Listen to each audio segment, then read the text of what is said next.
네, 함께 보신 하나님의 말씀은 디모데전서 6장 15절부터 16절까지의 말씀입니다. 디모데전서 6장 15절부터 16절까지의 말씀입니다. 봉독하겠습니다. 기약이 이르면 하나님이 그의 나타나심을 보이시리니 하나님은 복되시고 유일하신 주권자이시며 만왕의 왕이시며 만주의 주시오. 오직 그에게만 죽지 아니함이 있고 가까이 가지 못할 빛에 거하시고 어떤 사람도 보지 못하였고 또 볼 수 없는 이시니 그에게 존귀와 영원한 권능을 돌릴지어다. 아멘. 21번째 시간입니다. 예수님의 재림을 생각해 볼 때 주님의 재림은 모든 문제들을 귀정시킨다 라고 신학자들은 정의합니다. 이 귀정시키다 라고 하는 단어의 뜻이 바르게 제자리로 돌아온다라는 뜻을 갖고 있습니다. 잘못된 것들을 바로 온전히 잡는 사건이 바로 재림이다라고 말씀을 드릴 수 있죠. 온전한 그날을 기다리며 고대하고 그렇게 살아가는 사람들이 바로 성도다라고 말씀을 드리는 겁니다.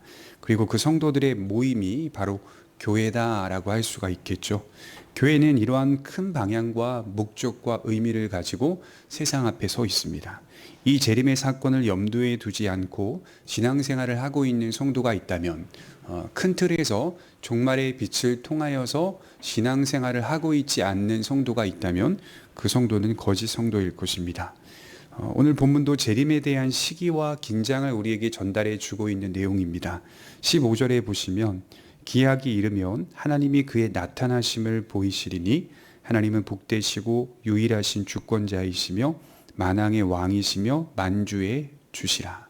성도가 예수님의 재림을 기약대로 이르는 것임을 분명히 한다면 긴장을 가지며 살게 돼 있다 이렇게 말씀을 드리는 거죠. 기약이 이르면 이라는 말이 다른 곳에서는 때가 차면 이라는 의미로 다가옵니다. 이것은 우리가 결정한 문제가 아니라 하나님께서 친히 결정하신 바요 약속하신 바다라고 말씀을 드리는 거죠. 하나님의 권위로 약속된 것이니 반드시 예수 그리스도의 재림과 종말은 기약이 이르면 나타나게 될 것이다 라고 말씀을 드리는 겁니다. 이 사실을 분명히 믿는다면 우리에게 어떤 자세가 있으면 안 될까요? 바로 권태감이라고 하는 자세입니다. 우리가 이 세상을 살아가면서 권태를 느낄 필요가 없다. 또 이 세상 속에서 신앙생활을 하면서 권태감을 가질 필요가 없다는 것이죠. 하나님의 신적 주권의 결정사실 밑에서 충만한 안식을 경험하고 충성스럽게 순종하며 살아가게 돼 있다는 것입니다. 성도가 재림이 속히 임하지 않는다고 해서 방심하거나 낙심할 수 있을까요? 일단 먼저 초대교회 성도들의 신앙은 그렇지 않았다는 겁니다. 방심하거나 낙심하지 않고 오히려 종말의 빛 가운데서 충성스럽게 순종하며 살았습니다. 예수님의 더디 오심 때문에 믿음에서 이탈되지 않았다는 겁니다. 그 이유가 뭘까요? 재림의 시기가 확정되었기 때문입니다. 어느 시기에 예수님이 온다는 구체적인 시간과 날짜를 말하는 게 아니라 예수님의 오심이 분명히 확정되었다라고 하는 믿음입니다. 이 말은 이 세상에 끝이 있고 마지막 때라는 것을 기억하며 산다는 것입니다. 농부가 씨를 뿌려놓고 곡식이 자랄 때까지 기다립니다. 그는 조급해하거나 낙심하지 않고 꾸준히 그 곡식들을 관리하여 여름을 지나고 가을에 추수하게 됩니다. 여러분, 농부가요, 씨를 뿌려놓고 권태를 느끼는 농부가 있을까요? 권태감을 갖는 농부가 있을까요? 아무것도 하기 싫다라고 의욕이 상실된 채 농사를 짓는 농부가 있을까요? 그렇지 않습니다. 추수할 날을 바라보며 토양을 관리하고 또 곡식들을 관리하는 농부의 부지런함, 또 기쁨과 또 약속에 대한 소망이 존재하고 있는 것이죠. 긴 여름 동안 농부는 꾹 잘 참아냅니다. 마찬가지로 하나님이 정하신 시간을 좋게 여기며 안심하고 기다릴 줄 아는 자세가 성도의 자세입니다. 그리고 그 기다리는 행동이 신앙으로 나타나야 한다는 것이겠죠. 아브라함이 갈대아 우르에서 하나님의 부르심을 받게 됩니다. 가나안이 도착했을 때 아브라함은 생각했을 거예요. 이제 이 땅을 받았구나. 이제 이 땅은 나의 것이구나. 하나님께서 주신 땅이구나 라고 생각을 했을 수도 있습니다. 그러나 그 땅이 아브라함에게 온전히 주어지지 않았다는 것을 생각해 보게 되죠. 정작 하나님의 말씀을 보시면 창세기 15장 13절에 여호와께서 아브라함에게 이르시되 너는 반드시 알라 내 자손이 이방에서 객이 되어 그들을 섬기겠고 그들은 400년 동안 내 자손을 괴롭히리니 그들이 섬기는 나라를 내가 징벌할지며 그 후에 내 자손이 큰 재물을 이끌고 나오리라. 그 후에 가나안 땅을 받게 될 것이다. 이렇게 말씀을 하고 있는 내용인 것이죠. 400년이 지난 후에나 그 땅을 받게 되었다라고 말씀을 하는 내용입니다. 그는 종신토록, 아브라함은 종신토록 가나안 땅을 돌아다니면서 장막 생활을 했습니다.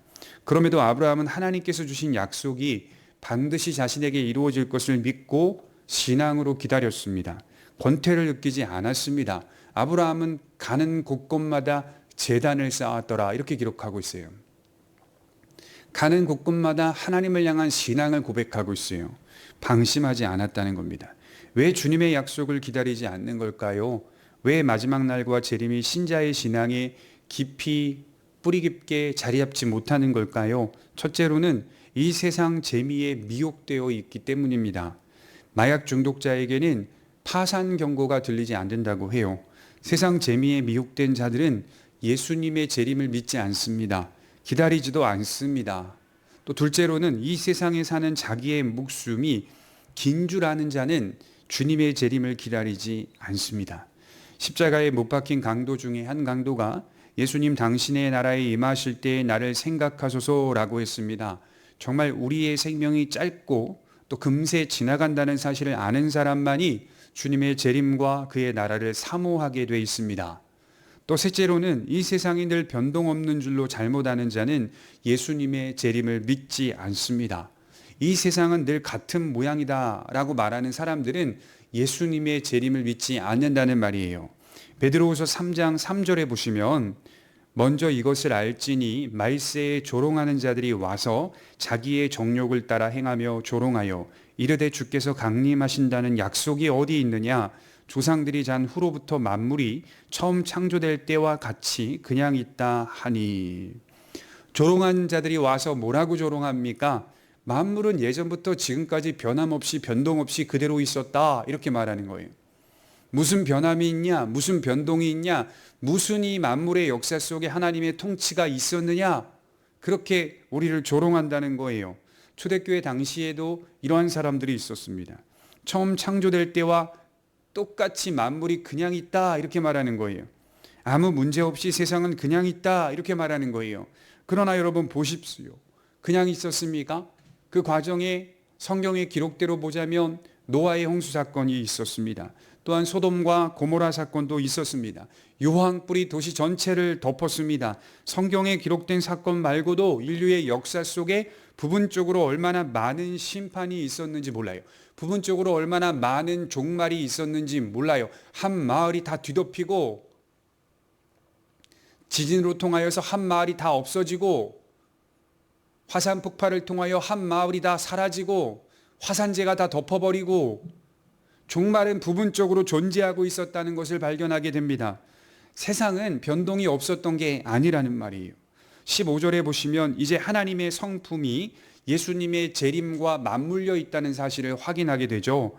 15절에 보시면 기약이 이르면 하나님이 그의 나타나심을 보이시리니 하나님은 복되시고 유일하신 주권자이시며 만왕의 왕이시며 만주의 주시요 오직 그에게만 죽지 아니함이 있고 가까이 가지 못할 빛에 거하시고 어떤 사람도 보지 못하였고 또 볼 수 없는 이신이 그에게 존귀와 영원한 권능을 돌릴지어다. 하나님의 성품은 재림의 확실성을 보장한다 이렇게 바울이 말하는 겁니다. 재림은 하나님 자신의 나타나심을 의미하기도 합니다. 물론 재림 때에 오시는 이는 예수 그리스도시지만 하나님의 오심과 같은 것이다 라고 성경은 말씀하고 있어요. 요한계시록 1장 8절에 보시면 이렇게 말씀하고 있습니다. 주 하나님이 이르시되 나는 알파와 오메가라 이제도 있고 전에도 있었고 장차 올 자요 이렇게 표현하고 있어요. 주 하나님이 이르시되 그분은 장차 올 자요. 누가 오신다는 거예요? 예수 그리스도께서 이 땅에 오시는데 하나님의 오심과 같다 이렇게 표현하는 거예요. 같은 의미로 보고 있어요. 주님의 오심과 하나님의 오심이 같은 의미처럼 기록되어 있어요. 이 재림에 대한 확실성을 어떻게 보장하고 있을까요? 하나님의 성품을 통하여, 하나님의 성품을 소개함을 통해 재림의 확실성을 보장하고 있어요. 그래서 15절 상반절에 하나님은 복되시고 라고 기록하고 있습니다. 하나님은 복되시다. 인생이 복을 생각할 때 복을 주시는 이가 분명하게 있다는 사실을 인식할 수 있어야 합니다. 복은 우리에게서 나오지 않는다는 말이에요. 자기의 힘으로 복을 얻거나 만들 수 없습니다. 의로운 사람이라도 복을 마음대로 받을 수 없습니다. 임의로 되어지지 않는 것이 복입니다. 복의 주장자가 있다는 사실을 기억해야 합니다. 욥은 받았던 복도 빼앗기는 일을 경험했습니다. 그리고 다시 또 복을 받게 되죠. 복은 내 손에 있는 것이 아니라는 것을 깨닫는 거예요. 복은 하나님께서만 주시는 것이다. 하나님의 복은 어떻습니까? 숨어 계시면서 은밀히 역사하는 복. 오늘날 주어지는 복의 특징을 보면 복은 부분적인 것으로 나타납니다. 이 말은 하나님 자신이 참된 복임을 알게 하기 위해 여러 모양과 여러 방식들을 사용하여서 복을 주신다는 거예요. 그리하여 참된 복을 맞이하게 될 때가 예수님의 재림이라는 사실로 우리를 인도하고 있습니다. 그러니까 결국 우리가 받아내는 모든 복들은, 하나님이 우리에게 주시는 모든 복들은 그리스도의 재림의 복과 맞물려 있습니다. 그날을 고대하고 소망하는 복과 맞물려 있어요. 또한 15절 중반절에 보면 유일한 주권자, 만왕의 왕, 만주의 주라고 표현되어 있어요. 하나님은 유일하신 분이다. 세상 종교가 다양하죠. 신들도 여러 종류가 있습니다. 그러나 하나님은 홀로 한 분이십니다. 전체 능력을 가지고 계시고 그 능력을 우리에게 주시는 분입니다. 그래서 우리는 매사에 그분의 능력으로 살아갑니다. 또 하나님은 만물의 주권자입니다. 현세를 돌아보면 수많은 정치가, 정권과 통치자들이 있어요. 로마서 13장 1절을 읽어보면 하나님께서 모든 권세자들과 모든 권세를 내셨다라고 기록하고 있어요. 지금 당장 전체적인 모습으로 드러나지는 않지만 장차 주님의 재림의 때에 온전히 보여져서 만주의 주라는 사실을 드러내실 것입니다. 하나님은 주권자입니다. 이 주재권이 하나님께만 있었다는 사실을 마지막 날에 보이실 것입니다. 또 이어서 그에게만 죽지 아니함이 있다라고 말씀하고 있어요. 현세에도 우리에게 생명을 공급하시고 보존하시는 분이시며 내세에도 생명을 공급하시는 분은 오직 그에게만 있다는 겁니다. 아담과 하와가 처음 창조될 때 그들은 그 자체로 영생하는 존재는 아니었습니다. 그들은 생명의 공급자를 의지하며 영생하는 존재로 지어진 겁니다. 그래서 오해하시는 분들이 있어요. 그 자체로 영생할 수 있다라고 생각하는 분들이 있어요. 아담과 하와가 죄를 짓지 않았다면 그 자체로 영생할 수 있다. 여러분, 거기에 생명나무라고 하는 그렇게 불리는 나무가 기록된 이유가 뭐냐면요, 그 자체로 존재하거나 영생하는 게 아니라는 뜻이에요. 아담과 하와는 늘 언제나 생명나무로부터 공급받는 은혜가 있어야만 영생할 수 있는, 죄가 없어도 그들은 영생하는 존재가 아니었습니다. 하나님이 공급하시는 영생의 능력과 은혜가 아니고서는, 그 하나님에 대한 의존적 사랑이 아니고서는 영생할 수 있는 존재가 아니었다는 거예요. 죄가 없다 하더라도 아담과 하와는 순종을 통하여 생명나무의 공급을 경험하게 됩니다. 마찬가지로 재림 때의 이 생명의 공급하심이 하나님께 있다는 사실이 드러날 것입니다. 생명의 절정적 역사를 기다리셔야 합니다. 또 마지막으로 가까이 가지 못할 밑에 거하시고 아무 사람도 보지 못하였고 또 볼 수 없는 분이시다, 이렇게 기록하고 있습니다. 이 말씀은 하나님의 거룩과 성결을 강조하는 말씀이죠. 출애굽기 19장 20절에 보면 흥미로운 말씀이 나와요. 여호와께서 시내산 곧 그 산 꼭대기에 강림하시고 모세를 그리로 부르시니 모세가 올라가매 여호와께서 모세에게 이르시되 내려가서 백성을 경고하라. 백성이 밀고 들어와 나 여호와에게로 와서 보려고 하다가 많이 죽을까 하노라. 이스라엘 백성들이 하나님을 보려고 밀고 들어오는 그 상황, 시내산 꼭대기에 밀고 들어오는 상황, 그때 하나님께서 금지하게 하십니다. 밀고 들어와 나를 보게 되면 죽는다, 죽을까 하노라.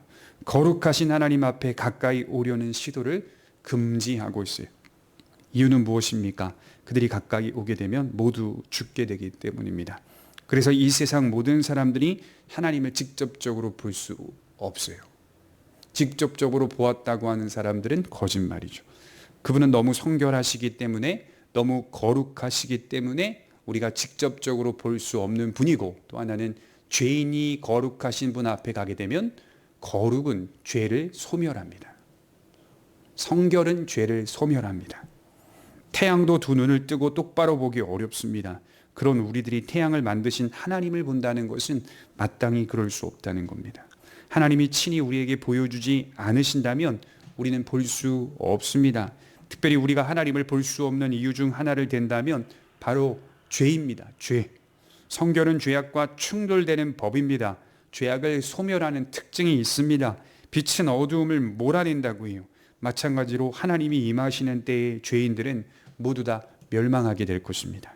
우리 뒤집어서 한번 생각해 보면 그 하나님께서 거룩하시고 참되시고 유일하시고 주권자이시며 또 성결하신 그 하나님께서 은밀히 우리에게 나타내 보이시고 계신다는 사실이 얼마나 감사한 일입니까?